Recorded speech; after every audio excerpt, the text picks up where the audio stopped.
नमस्कार मित्रों, मैं Vishal Singh BCom e learning में आपका स्वागत करते हैं। आज आपका सबसे महत्वपूर्ण चैप्टर इस बैंकिंग सेक्टर में NBFC, non banking finance company, गैर बैंकिंग वित्त संस्थाएं वित्त कंपनी के रूप में जो बनाई गई है, इसकी स्थापना और क्यों आवश्यकता पड़ी। सबसे पहला शब्द यह ध्यान रखिएगा, नो बैंकिंग सर्विस।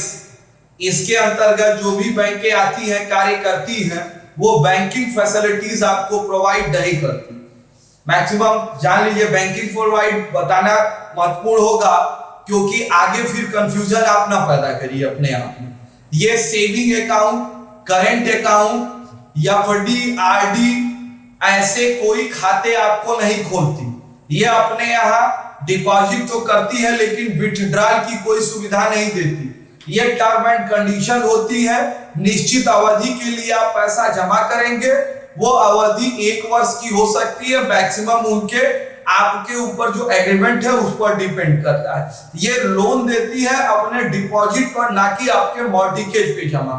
तो ये ध्यान रखिएगा, नो बैंकिंग फैसिलिटी, बैंकिंग की कोई सुविधा यहाँ पर प्रोवाइड नहीं होती। एनबीएफसी आपके छोटे बचतों को अपने यहां जमा करती है, वो निश्चित पॉलिसी के अंतर्गत जमा करती है, खाता खोल के नहीं जमा करती है। आपको एक पॉलिसी देगी, उस पॉलिसी का टर्म एंड कंडीशन होगा, उसके अंतर्गत आप अपने निवेश को वहां पर जमा कर सकते हैं और वो जमा करते समय आपका मैच्योरिटी अमाउंट, आप उस पर अगर डेब्ट लोन लेना चाहते हैं, क्या फैसिलिटीज उस डिपॉजिट पर मिलेगी, वो उस पॉलिसी पर स्पष्ट रूप से दिया जाता है। सबसे पहले हम आपको बता दें, नॉन बैंकिंग सर्विस कौन कौन प्रोवाइड करती है। जैसे एलआईसी इंश्योरेंस की सुविधा आपको देती है, general insurance company, UTI mutual fund, central state government state government या आपके लिए सेमी गवर्नमेंट जो भी है, आपको कोई बॉन्ड या गवर्नमेंट सिक्योरिटी इशू करते हैं। इनडायरेक्ट रूप में यह आपको FD, general fund, stock, saving, debts और इंश्योरेंस जैसी पॉलिसी आपको देते हैं। इसकी पर संपत्तियां एलआईसी और पेंशन फंड के अंतर्गत है। एनबीएफसी के अंतर्गत या 1956 के अंतर्गत यह कंपनी के रूप में काम करती है। इसका पूर्ण अनुमोदन सेंट्रल गवर्नमेंट ऑफ इंडिया के द्वारा दिया जाता है। इसके अंतर्गत मैंने स्पष्ट बताया, इन्वेस्टमेंट प्लान के ही अंतर्गत आप पैसा जमा कर सकते हैं। फीचर ऑफ एनबीएफसी, गैर बैंकिंग संस्थाएं के फीचर्स क्या क्या है। सबसे पहला, फर्स्ट देखिए, स्मॉल साइज इन्वेस्टमेंट। आप यहां 100 रुपए महीना, 1000 रुपए महीना, 500 रुपए महीने की पॉलिसी ले सकते हैं। उसे 6 मंथ, ईयरली, क्वार्टरली आप उसे जमा कर सकते। लो कैपिटल, मिनिमम कैपिटल, आप म्यूचुअल फंड में 1000 रुपए तक की कैपिटल का इन्वेस्टमेंट कर सकते हैं। जैसे एसआईपी है, सिस्टमैटिक इन्वेस्टमेंट प्लान है, सिस्टमैटिक इन्वेस्टमेंट प्लान, जैसे आप 500 रुपए, 1000 रुपए, 2000 रुपए को भी कैपिटल के रूप में आप अवेलेबल करा सकते हैं। नेक्स्ट है इजी अवेलेबल लोन। यदि आपको कोई विपत्ति आती है, किसी प्रकार की कोई दिक्कत होती है, तो आप बैंकों से अपने जमा अमाउंट पर, जो आपने जमा किया, इसके लिए आप मॉर्गेज और बहुत पेपर की आवश्यकता नहीं है। आप बैंक जाकर के उस डिपॉजिट अमाउंट के अगेंस्ट आप फाइनेंस प्राप्त कर सकते हैं।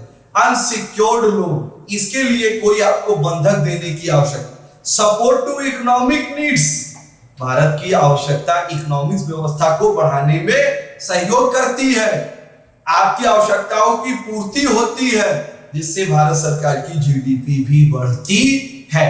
इंडिपेंडेंट पॉलिसी, ये बिजनेस के इंडिपेंडेंट पॉलिसी है। जो भी पॉलिसी आप यहां पर रखेंगे वो रिजर्व बैंक ऑफ इंडिया के अंतर्गत आपको किया। Type of the non banking finance company, equipment the leasing company. Lease आप जानते हैं, लीज का मतलब किसी भी लोन को आप पट्टे पर लेते हैं, वित्त की सुविधा 2 वर्ष, 5 वर्ष, 10 वर्ष के लिए आपको अवेलेबल कराई जाती है। Second, hire purchase system, NBC के अंतर्गत। हायर परचेज मतलब जो इंस्टॉलमेंट, यदि आपने 10,000 रुपए का कोई चीज किया, उसे 1,000 में पेमेंट कर रहे हैं, तो ये हायर परचेज सिस्टम है। 1,000 करके आप इंस्टॉलमेंट में जमा किए। Housing finance system, housing finance आपकी डेट में जानते हैं, भारत सरकार का मूल उद्देश्य है हर व्यक्ति के पास अपना घर होना चाहिए, तो मिनिमम हाउसिंग लोन प्रोवाइड करना, उनको लोन देना और मंथली इंस्टॉलमेंट के रूप में पैसे लेना। इन्वेस्टमेंट कंपनी, म्यूचुअल फंड के अंतर्गत, एसआईपी के अंतर्गत वो इन्वेस्टमेंट करते हैं जिसकी आपको डिविडेंड्स, नो रिस्क पर आपको मैक्सिमम बेनिफिट दिया जाता है। लोन ऑफ कंपनी, ये शॉर्ट टर्म लॉन्ग टर्म आपको लोन देते हैं। Next, NBC mutual fund benefit financial company, mutual fund government of India के अंतर्गत 1956 के अंतर्गत इशू है, जिसके डिटेल्स में नेक्स्ट वीडियो में आपको दिया जाएगा।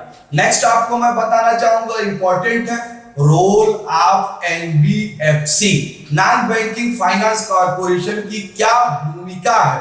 नंबर 1, कंपनी फाइनेंशियल इंटरमीडिएशन, ये वित्तीय मध्यस्थता, जिसको वित्त चाहिए और जिसको वित्त देना है, ये बीच में एक माध्यम का कार्य करती है। अगर आपको लोन भी चाहिए तो इसके माध्यम से आप लोन भी ले सकते हैं, आप डिपॉजिट भी करना चाहें तो इसके माध्यम से आप डिपॉजिट कर सकते हैं। मोबिलाइजेशन ऑफ दी सेविंग, आप बचतों को प्रोत्साहित करना, क्योंकि भाई देखिए इस समय कोविड-19 का महामारी है, फिजूल खर्ची न करें, स्थिति धीरे धीरे दयनीय होती जा रही है, स्थिति बहुत अच्छी भी नहीं है, कंट्रोल भी हो रही है। आप अपने आप को सुरक्षा बनाएं, मोबिलाइजेशन ऑफ दी सेविंग, बचत को प्रोत्साहित करिए, क्योंकि पैसे की आवश्यकता कभी भी किसी भी व्यक्ति को पड़ सकती है। इन्वेस्टमेंट फंड, ये पूंजी बाजार में इन्वेस्टमेंट करती है, या शेयर, डिबेंचर, बॉन्ड, सिक्योरिटी के रूप में आप इन्वेस्टमेंट कर सकते हैं। Establishment of the capital market, पूंजी मार्केट को ये स्थिर रखती है, न बहुत ज्यादा इसमें उतार चढ़ाव की कोई बातें नहीं। इकोनॉमिक डेवलपमेंट, ये भारत की अर्थव्यवस्था को, इकोनॉमिक्स को बढ़ाने में पूर्ण रूप से सहयोग प्रदान करती है, जो इकोनॉमिक जीडीपी को प्रभावित करती है। लिक्विडेशन ऑफ प्रोवाइड, ये लोग तरलता प्रदान करती है, जिसमें बचत की विकल्प तैयार करती है, जिससे निवेशक आसानी से पैसे का उपयोग कर सके। एनबीएफसी गैर बैंकिंग संस्थाओं के अंतर्गत, यह बैंकिंग नहीं है, बैंकिंग के अलावा भी यह इन्वेस्टमेंट करके आप इससे मैक्सिमम प्रॉफिट पा सकते हैं। यदि आपको इस चैप्टर में किसी भी प्रकार की कोई दिक्कत लगती हो तो आप या कोई सजेशन देना चाहते हैं तो मेरे कमेंट बॉक्स में आप दिल खोल के दे सकते हैं। यदि आपको ये चैप्टर पसंद आया हो तो आप इसे लाइक, सब्सक्राइब, शेयर जरूर करें, ये मेरा आपसे विनम्र अनुरोध है। मेरे इस चैनल चलाने का मूल अनुरोध यही है कि यदि आप घर बैठे हो, नेट का उपयोग कर रहे हो, तो आप अपने नॉलेज, अपने एजुकेशन को बढ़ाइए, जिससे आप भविष्य को, अपनी भविष्य को ऑन साउंड ऑफ पोजीशन और अच्छा बना सके। धन्यवाद।